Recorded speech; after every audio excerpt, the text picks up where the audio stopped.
கன்னி ராசி. ஸோ இந்த கன்னி ராசிக்காரங்களுக்கு இந்த இருகிரக சேர்க்கை அப்படிங்கிறது எப்படிப்பட்ட பலன் கொடுக்க போகுது அப்படிங்கிறத பார்த்துடலாம். ஸோ இந்த கன்னி ராசியில இருந்து தொழில் ஸ்தானம், அதாவது கர்மஸ்தானம் என்று சொல்லக்கூடிய 10ஆம் இடத்துல வந்துட்டு குரு சுக்கிர இணைவு அப்படிங்கிறது ஏற்பட்டுட்டு இருக்கு. ஸோ இந்த இணைவு என்ன செய்யும்? கட்டாயம் வந்து பிரச்சனை கொடுக்கும்.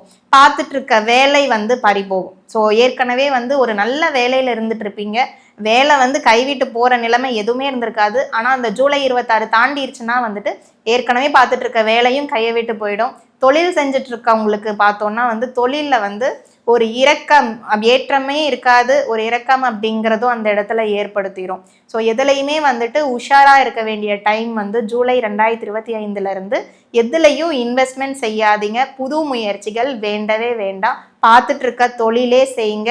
வேலையுமே ஆகட்டும், நீங்க சக ஊழியர்கிட்ட பேசும் பொழுதும் சரி அல்லது உயரதிகாரி கிட்ட பேசும் பொழுதும் சரி கொஞ்சம் கவனத்தோட பேச வேண்டியது அவசியம். இல்லைன்னா வந்து வேலை செய்யற இடத்துலயே பிரச்சனை ஏற்பட்டு லே ஆஃப் செய்யறதுக்கு கூட உங்களுக்கு வாய்ப்புகள் அப்படிங்கிறது இருக்கு. ஸோ அடுத்தது பார்த்தோம்னா திருமண வாழ்க்கை சம்பந்தப்பட்ட விஷயங்கள் உங்களுக்கு சாதகமாக இல்லை. ஸோ கணவனால ஒரு மன அழுத்தம் ஏற்பட்டு ஸோ அம்மா வீட்டுக்கு செல்றது, இந்த மாதிரி பிரச்சனைகள்லாம் வந்து இந்த கன்னிராசிக்காரங்க வந்து ஃபேஸ் பண்ணுவீங்க. ஸோ கட்டாயம் விட்டு கொடுக்குற மனப்பான்மை இருந்ததுன்னா வந்து திருமண வாழ்க்கை பிரச்சனையிலேருந்து தப்பிச்சிடலாம்.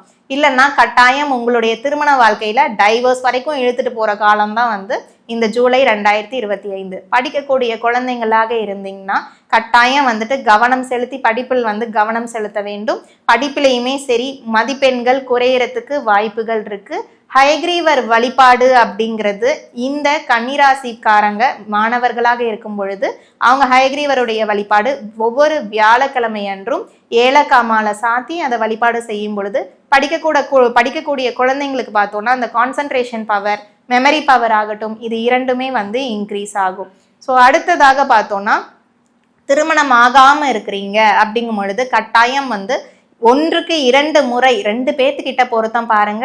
ஸோ அடுத்தவங்களை பத்தி விசாரிக்கிறது, மாப்பிள்ளை வீட்டாராகட்டும் பெண் வீட்டாராகட்டும் 2 பேற்றை பத்தி விசாரிக்கிறதுல முதல்ல கவனம் செலுத்துங்க. இல்லைன்னா வந்து தவறான ஒரு ப்ரொஃபைலோட உங்களை மாட்டி விடுறதுக்கு இந்த கிரக சேர்க்கையே உங்களுக்கு எடுத்து கொடுத்துரும். ஸோ பணம் அப்படிங்கிறது உங்க கையில நிற்கவே நிற்காது. நீங்க வந்து பேங்க் அக்கௌண்ட்ல போட்டு வச்சா மட்டும்தான் வந்து செலவுக்காவது அங்க பணம் இருக்கும். கையில எடுத்துட்டு வந்தீங்கன்னா விடியறதுக்குள்ள உங்களுக்கு ஏதாவது ஒரு விரய செலவு அப்படிங்கிறது வந்துவிடும்.